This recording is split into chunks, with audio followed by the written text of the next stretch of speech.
Et salut à tous, on se retrouve pour un nouveau deck profile, donc deck profile speed duel.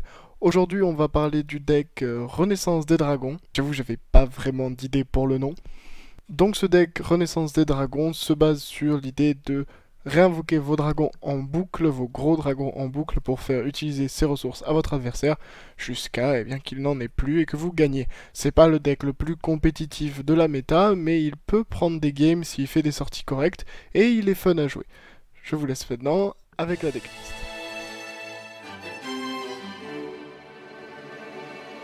Alors comme d'habitude, on va commencer avec la compétence, et ce sera pas vraiment une surprise, on va utiliser Infection Virale. Vous l'avez déjà vu dans mes anciennes vidéos, c'est cette compétence qui vous permet de défausser des cartes de votre main à chaque tour, et de demander à votre adversaire de défausser des cartes de son deck. Dans ce deck là, c'est pas vraiment la compétence en elle-même qui est forte, hein, même si évidemment on va plutôt vouloir que votre adversaire défausse tout ce qui est magie, piège, à vous de voir en fonction du match-up, mais c'est surtout que ça va vous permettre de défausser des cartes clés pour activer des combos. Et je vais vous montrer ça tout de suite. Donc tout d'abord, c'est un deck dragon, et donc pour jouer des dragons, on va jouer évidemment un dragon blanc aux yeux bleus. Alors vous allez comprendre très vite pourquoi pas plus, mais pourquoi un dragon blanc aux yeux bleus? Tout simplement parce que 3000 d'attaque, 2500 de défense, c'est très puissant, il est facilement invocable avec ce deck et même facilement réinvocable, et puis tout simplement avec Infection Virale qui va se débarrasser quand même des magies et des pièges problématiques de votre adversaire, ça vous permet déjà d'avoir un gros avantage. On va jouer également 3 autres gros dragons, 3 dragons noir aux yeux rouges. Alors j'ai un proxy, pourquoi? Tout simplement parce que j'en ai oublié un chez un ami, je le récupérerai très vite, mais c'est pas très grave pour la vidéo. Donc pourquoi 3 dragons noirs aux yeux rouges et pas plus de dragons blancs aux yeux bleus? Parce que vous allez le voir, on va jouer la carte piège Esprit des yeux rouges, donc c'est mieux en combo avec d'avoir plusieurs dragons noirs aux yeux rouges. Et en plus, ce qui est intéressant, c'est que vous pouvez les défausser pour que l'esprit fonctionne directement. Mais on va voir ça dans la partie combo un peu plus tard. Alors évidemment, ces dragons, il faut les avoir en main ou bien il faut les chercher. Et pour ça, je joue 3 invocateurs dragons bleus qui sont là presque exclusivement donc pour aller chercher les 4 gros dragons que vous avez et vous permettre donc de les invoquer ensuite. Je joue également après en termes de dragons niveau 4 ou moins, je vais jouer 3 Behemoths à 2 têtes. Alors c'est là que c'est un peu particulier où vous pouvez un peu changer les ratios du nombre de monstres. Parce que les Behemoths à 2 têtes sont là principalement pour temporiser. Honnêtement, vous allez pouvoir mettre ces monstres là en position de défense. Ils sont détruits, reviennent pendant la end phase. Ça vous permet de temporiser. Mais vous pouvez n'en jouer que 2 si vous le souhaitez. Je joue également 2 bébés dragons. Alors pourquoi je joue ça? Tout simplement parce que je peux les chercher avec l'invocateur dragon bleu. Et imaginons que ma main de départ c'est dragon blanc aux yeux bleus, un invocateur dragon bleu et pas de monstre de niveau 4, 3 pour invoquer le gros dragon. Eh bien je pourrais chercher le bébé dragon avec l'effet de l'invocateur. Donc c'est pour avoir une plus de stabilité dans le deck. Et le dernier monstre invocable normalement sans sacrifice que je joue, c'est l'esprit Ryu. Alors avant j'en jouais plus, mais j'ai décidé d'en jouer qu'un seul. Vous pouvez en jouer un, deux, voire ne pas en jouer, mais j'aime quand même bien en jouer un parce que vous avez plein de dragons, donc c'est facile de défausser pour booster son attaque. Et en plus ça peut vous permettre de défausser de nouveau ce que vous voulez, et pendant la battle phase, ce qui peut changer pas mal de choses. J'ai oublié de dire également que le bébé dragon, vous pouvez aussi le jouer en 3 fois si vous le souhaitez, et peut-être dans ce cas-là, enlever un Behemoth. Ensuite, on va parler des pièges, et c'est là que ça devient vraiment intéressant. On va jouer d'abord 3 transmigrations de dragons. Donc si vous ne connaissez pas cette carte parce qu'elle est peu utilisée dans la méta, mais ça vous permet de cibler un monstre dragon que vous contrôlez, vous le bannissez, et ensuite vous pouvez invoquer spécialement un monstre dragon depuis votre main ou votre cimetière. Donc il y a énormément de combos avec cette carte. C'est votre manière d'invoquer le dragon blanc aux yeux bleus, évidemment.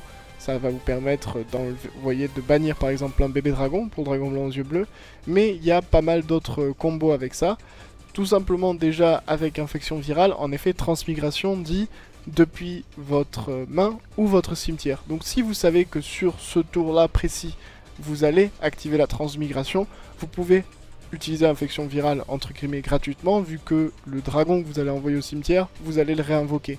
Donc pas de problème de ce niveau là, c'est pas un problème de le perdre dans la main et de l'envoyer au cimetière, vous allez de toute façon l'invoquer depuis le cimetière. Donc un petit combo assez intéressant. C'est aussi important de voir que cette carte peut s'activer pendant la Battle Phase ou même la Battle Step, et ça vous permet de comboter de manière assez intéressante. Par exemple, imaginons votre adversaire utilise une tempête des Taquas et met tous vos monstres en mode défense. Contre la plupart des decks, ça voudrait dire juste vous terminez votre Battle Phase et vous laissez le tour à l'adversaire. Mais ici, avec la transmigration, vous pouvez attendre que la tempête des Taquas soit résolue, que tous vos monstres sont en mode défense, activer la transmigration et remettre un monstre en position d'attaque, un gros en plus, un dragon noir ou un dragon blanc, et attaquer avec lui avec potentiellement plus de cartes magie et pièges chez votre adversaire pour se défendre. Et ça marche pareil avec Kunai avec Shen, avec toutes ces cartes de défense où vous pouvez tout simplement attendre qu'elles aient eu lieu et qu'elles se soient résolues avant de comboter derrière et d'attaquer de nouveau.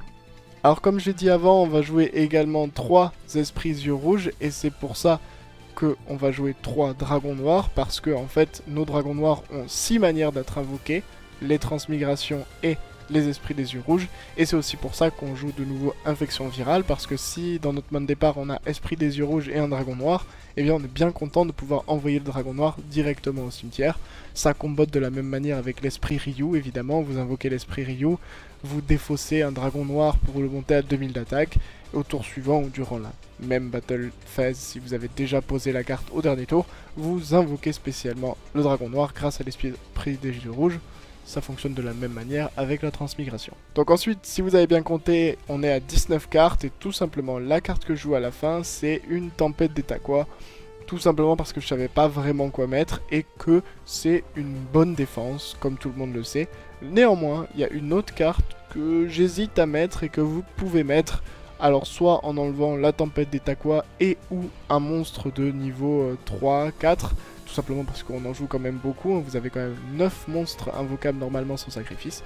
Donc en fonction de ce que vous souhaitez enlever, vous pouvez également ajouter 2 vigilances de champion, ou une, à vous de voir. C'est un bon combo, vous pouvez facilement avoir un monstre de niveau 7 normal sur le terrain, donc facilement annulé, mais ça ne fonctionne pas vraiment avec vos combos, donc ça augmente un peu le brick, mais ça rend votre deck plus résistant si vous avez le tour 1 ou si vous prenez l'avantage, votre adversaire aura du mal à revenir. Et voilà donc qui termine ce deck profile sur un deck peut-être pas des plus compétitifs, mais en tout cas très fun à jouer. J'espère que la vidéo vous aura plu, si c'est le cas n'hésitez pas à vous abonner, à activer les notifications, à me rejoindre sur mes réseaux sociaux qui sont dans la description de la vidéo, vous connaissez tout ça de toute façon. Je vous dis à très vite pour de nouvelles vidéos, c'était Ankara, and I'm out.